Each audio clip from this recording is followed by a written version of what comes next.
Moi, je suis né au Liban, d'un père français de Grèce et d'une mère arménienne de Syrie, et lui était né en Égypte, d'une mère italienne d'Égypte et d'un père français qui était pilote sur le canal de Suez, qui guidait les bateaux quand ils devaient traverser le canal de Suez.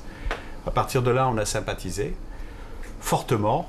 On a décidé un soir de se retrouver, toujours à des heures impossibles, parce que les heures des journalistes ne sont pas ceux des chanteurs, notamment stars comme Claude François. Et puis on a parlé, on a échangé, on ne sait plus. Deux mondes fondamentalement différents, moi dans le mien et lui dans le sien.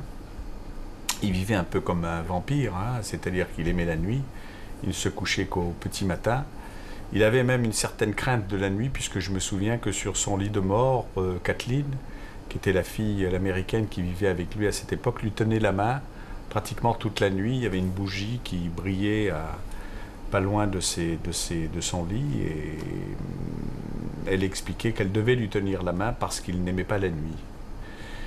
Et donc, à des heures indues, on a fini par créer ce fil de sympathie profonde de deux garçons qui avaient débarqué relativement tardivement en France et qui, chacun dans leur univers, avaient fait leur chemin.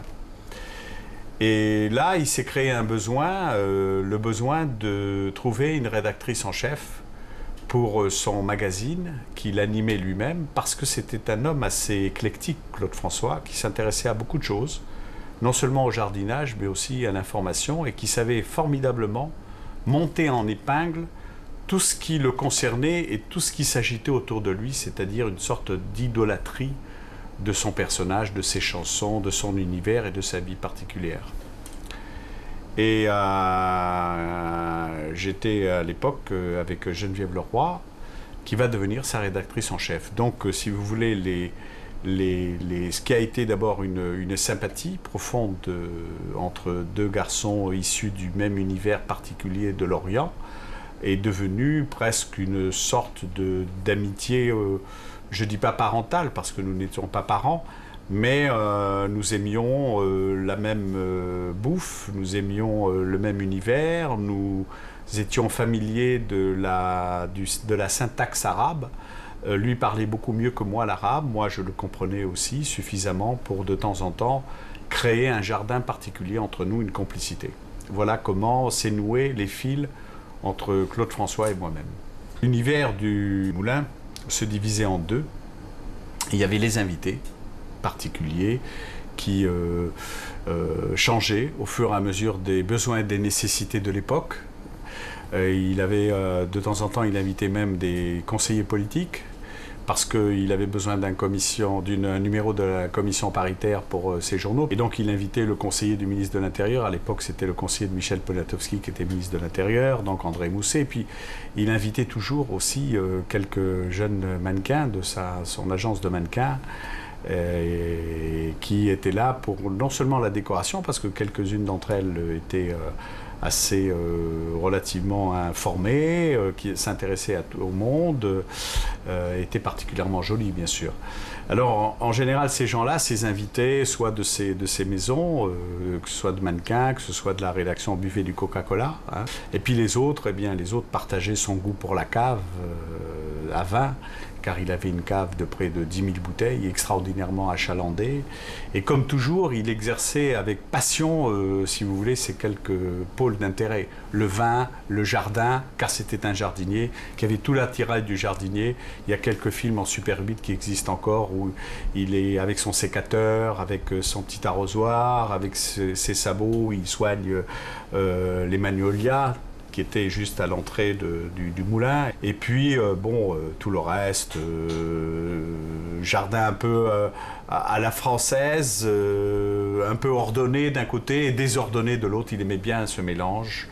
Sa piscine, évidemment, et puis ses réveils ultra tardifs à 14h, puisqu'on ne déjeunait pas avant 15h30.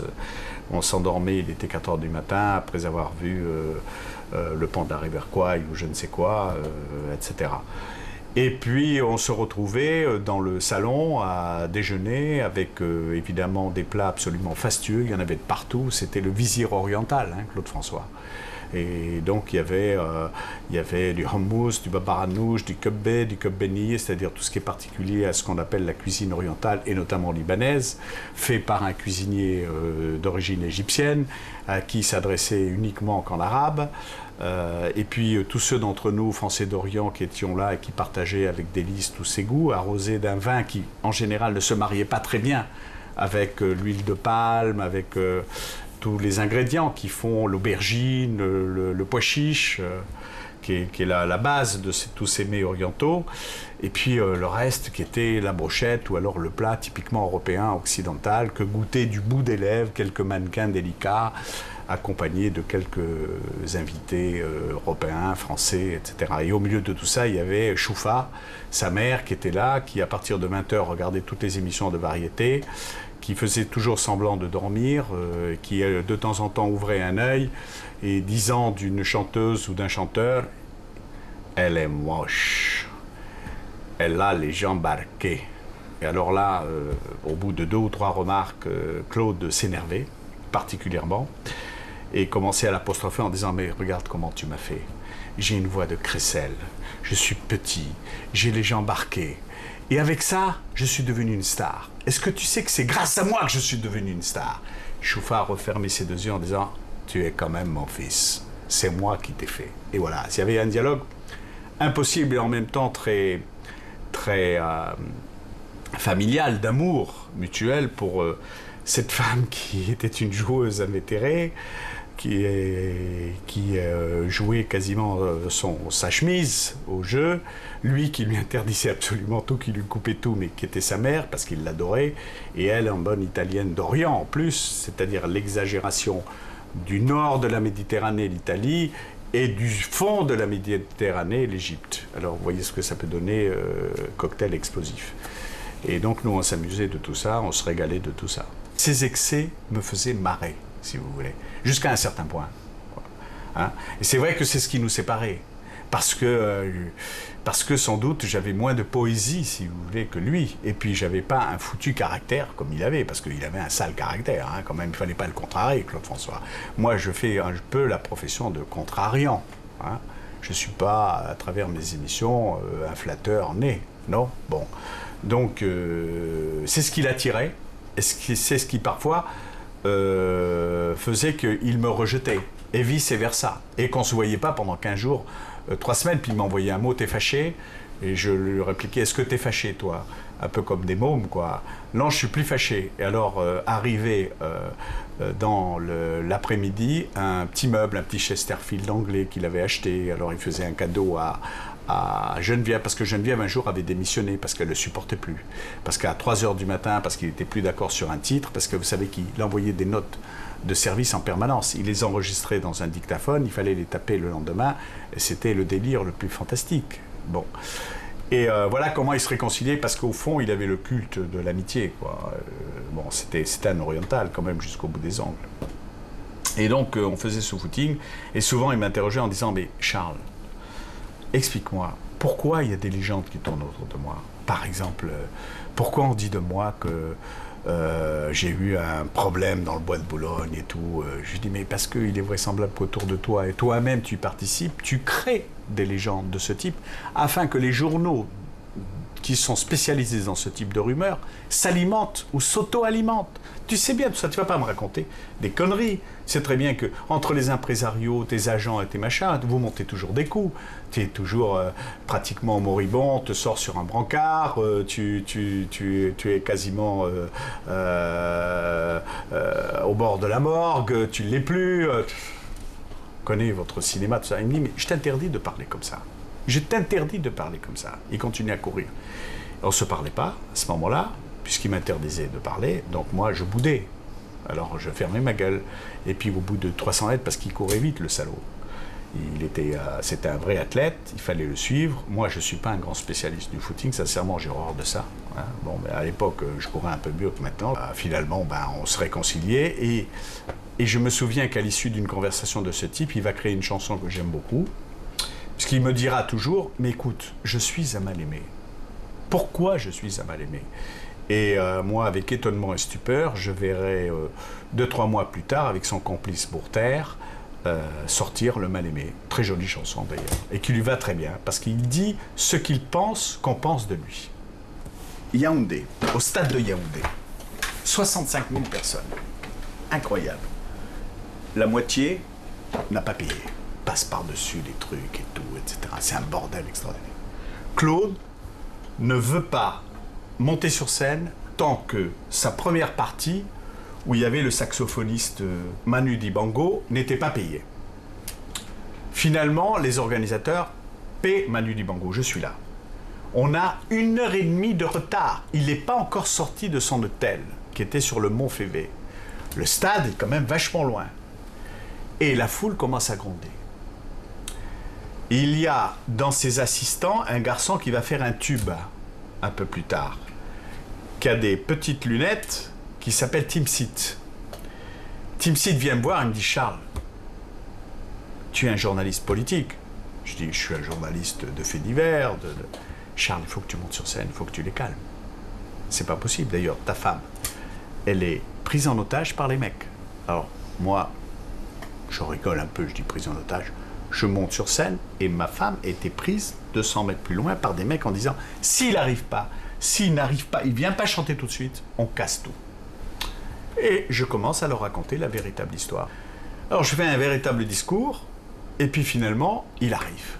Il arrive en blanc, avec sa tenue et tout, avec les Claudettes, etc. Et puis c'est devenu un délire et un triomphe formidable. Mais c'était la première fois que je me retrouvais là, et d'ailleurs, en sortant, Claude, il m'appelle, il me dit « Dis-moi, viens, fais de la politique, Charles. Pourquoi tu fais pas de la politique ?»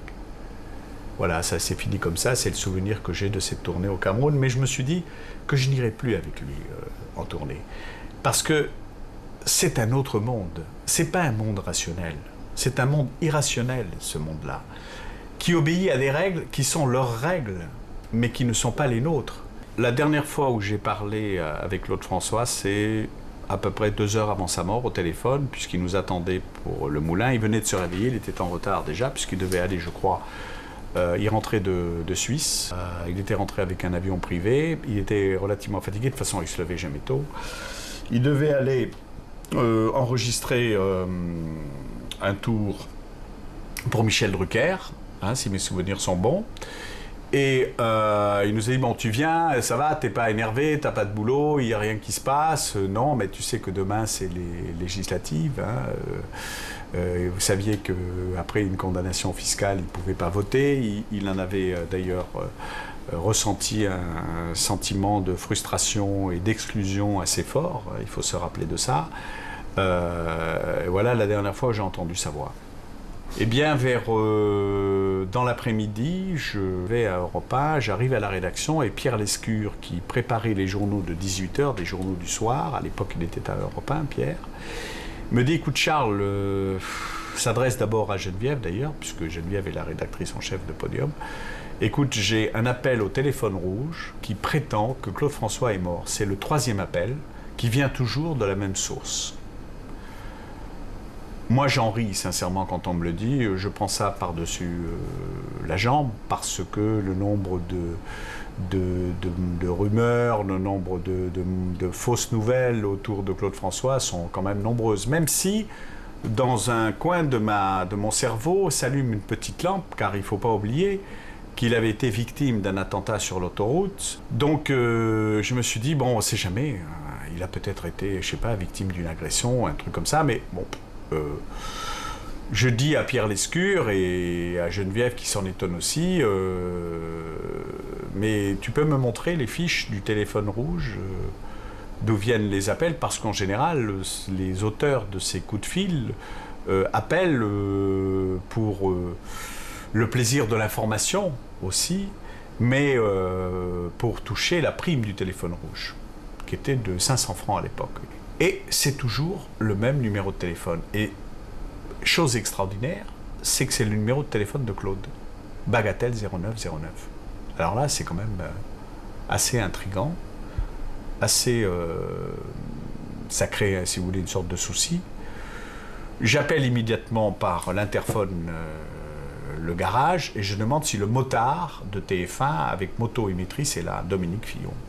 On me dit oui, il est là, c'est un samedi pourtant, il est là, il est rentré d'un reportage politique, etc.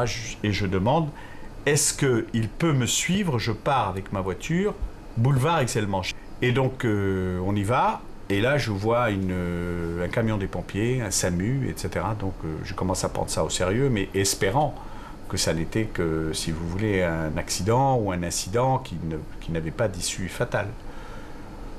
On prend l'ascenseur, on monte jusqu'au dernier étage, et puis là, bon, il y a Kathleen qui est là, il y a déjà l'administrateur qui sera plus tard, à un moment donné, l'administrateur de ses biens, un avocat qui accompagne cet administrateur, des pompiers, des policiers, etc. Et il est sur son lit, il est nu et il est mort. Kathleen est complètement prostrée, sa compagne.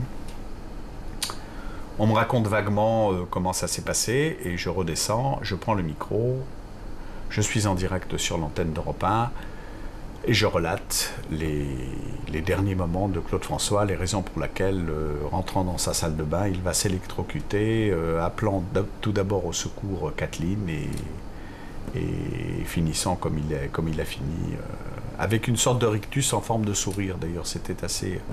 Ceux qui ont vu les photos de l'identité judiciaire ont pu constater sur son lit de mort, lorsqu'il sera habillé, etc., il aura toujours ce sorte de rictus sourire.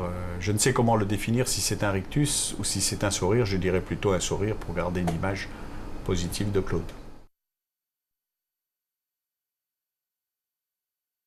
Dans les premiers souvenirs partagés, je crois qu'il avait encore un bureau près de l'avenue Montaigne à l'époque.